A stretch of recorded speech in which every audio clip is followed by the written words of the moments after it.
Hello and welcome back to my channel. Thank you so much for joining me today and tuning into this video. If you have not already liked and subscribed to my channel, please do that now. And I just wanted to start off this video with a special thank you.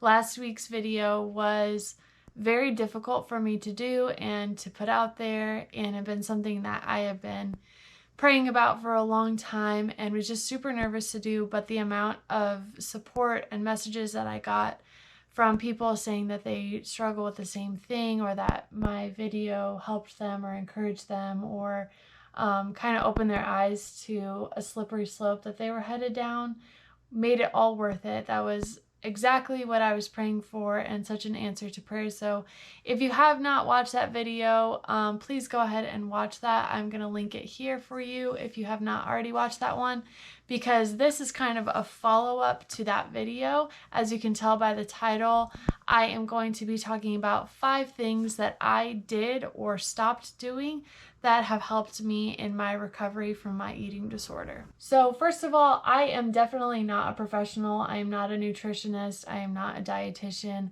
I am just someone who has lived through this and is still living through this and has found things that have worked for me. So I wanted to share these practical steps that maybe you might consider trying, whether you have struggled with an eating disorder or just a bad relationship with food, or frequent dieting or anything like that. These are things that may be helpful for you, but I would counsel you to seek help, seek professional help from someone who is specialized in food and dieting, can support you professionally, not just some random girl on YouTube like me. So the first thing that I did when I really started to get serious about recovering from my eating disorder was do some research. I started to read up on food and dieting and ways that people have kind of healed from the mentality that I had. And I came across this book. It's called Intuitive Eating, a Revolutionary Program That Works. I think it first came out in the 90s. And they've done a whole bunch of revisions, I think 2 or 3 times. So the most recent one came out in 2012 or something like that. But this book completely changed my relationship with food. It changed my thinking. It's written by actual professionals that are registered dietitians, that know what they're talking about, that have a lot of experience. And so a lot of the things that I'm going to be sharing that have helped me, these 5 steps that I'm going to be sharing, actually originated from this book. So I cannot recommend this book enough. I'll link it down in the description. I think I bought it from Amazon, so I'll link that book if you are interested in buying it. This is not just written for people who are recovering from eating disorders or anything. This is written for people who are chronic dieters, people who just struggle with their relationship with food. And so if that is you, I cannot recommend this book enough. It seriously was a game changer for me. And that brings me to my first step, my first pointer that really changed the game for me, and that came from this book actually, and that is food neutrality. Like I said in my last video, when I started to go down this hill of really restrictive eating, I had a category that was good food and a category that was bad food. And if I ate anything from the bad food category, I felt like I was bad. I felt like I was a bad person. I felt like I was cheating. I felt guilty.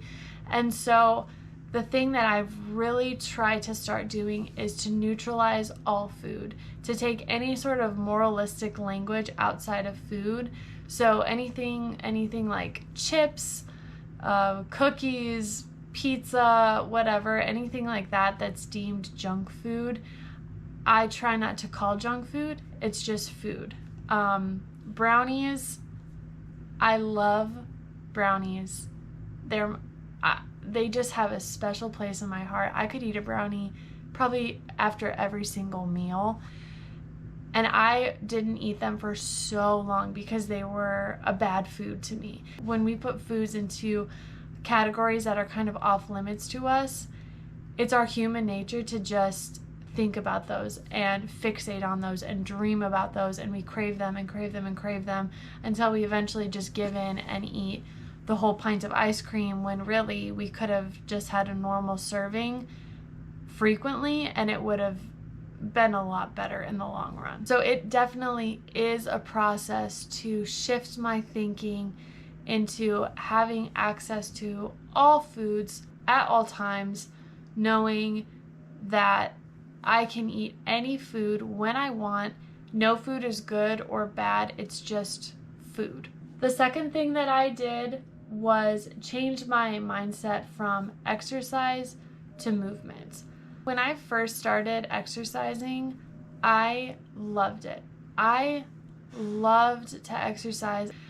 And when I kind of took it too far and I made exercise a chore, I felt like if I wasn't working out for at least 60 minutes and I didn't burn at least X amount of calories, the exercise was not worth it. It was void. It didn't count. There was going to be no benefit for me. And I would only do certain workouts that I thought were really helpful. And that is exhausting. I did that for years and I was so burned out. I hated exercise, and it was something that used to bring me such joy, and it really moved into something that was just a chore for me and something I had to do. I used to be an avid runner. I used to love running. I would only run for a long time because that was the best exercise to burn the most calories in the shortest amount of time. And so I would run every single day. And now I hate running. I hate it so much. I do not feel the need to run. I do not feel the motivation or the draw to running. I have not in a long time. And so I quit running, and it felt so good.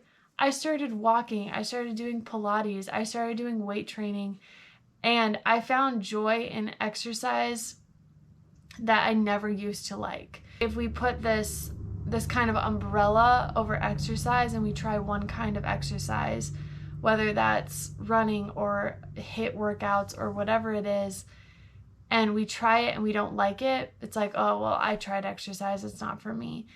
But finding the exercises that you want to do, and that might change. Sometimes I'm really into some type of workout for a month or two, and then it's kind of like, it doesn't have the same draw, and so I shift into something else.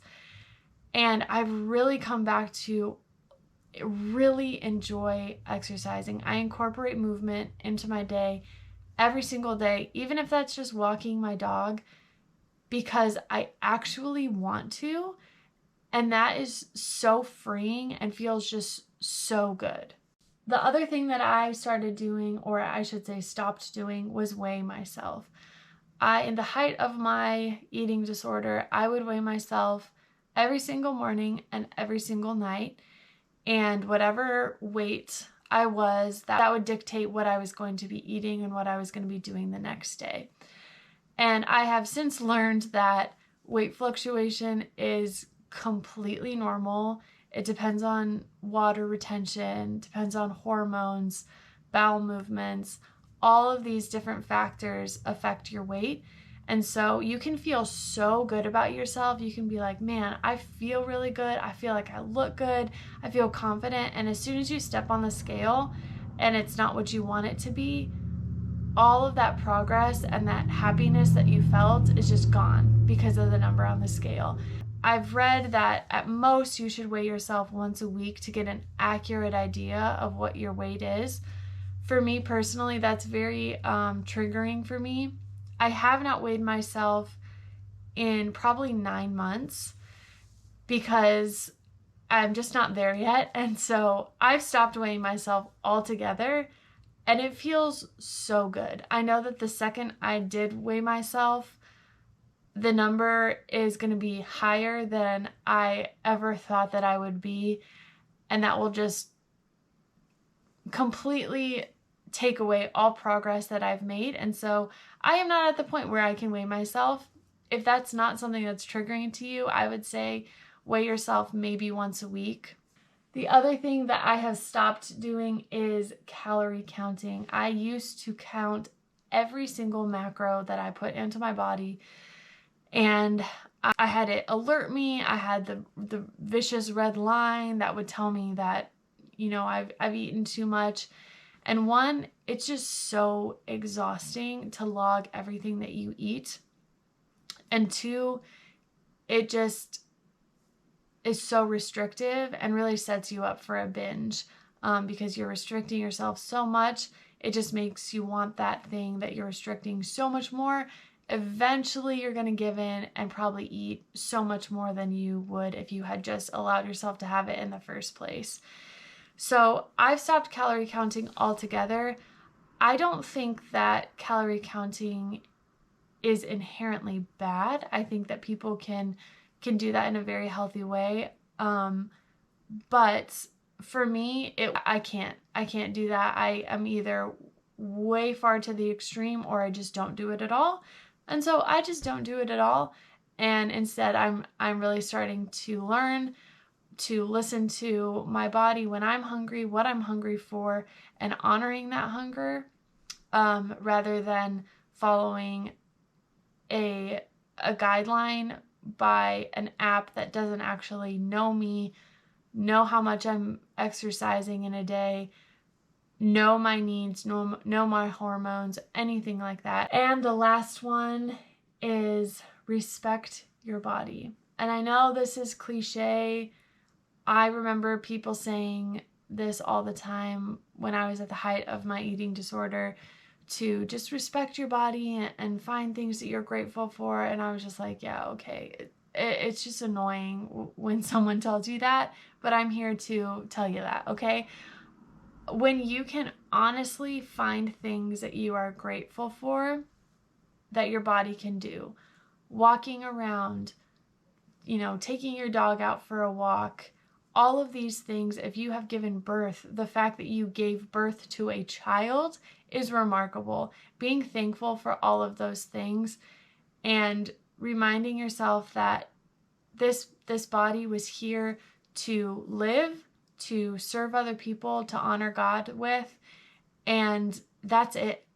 Anything else is extra. It's not bad. It's not great. It's just extra things. And so if you have a body that is healthy and is able to do whatever it's able to do, to be thankful for that. And again, I know that's so much easier said than done. And there are days where I am honestly like, I am not thankful. I'm not thankful for this body because it's not doing what I want it to do. But just like practicing gratitude in all areas of our lives, there's always something to be thankful for. There's always something to rejoice about. I don't think that should stop when we're talking about our bodies and what they're able to do. So thank you guys so much for watching. Thank you for tuning in, supporting this channel, subscribing to this channel, which you should please do if you have not already. I truly do appreciate it, and I will see you in the next one. Thanks.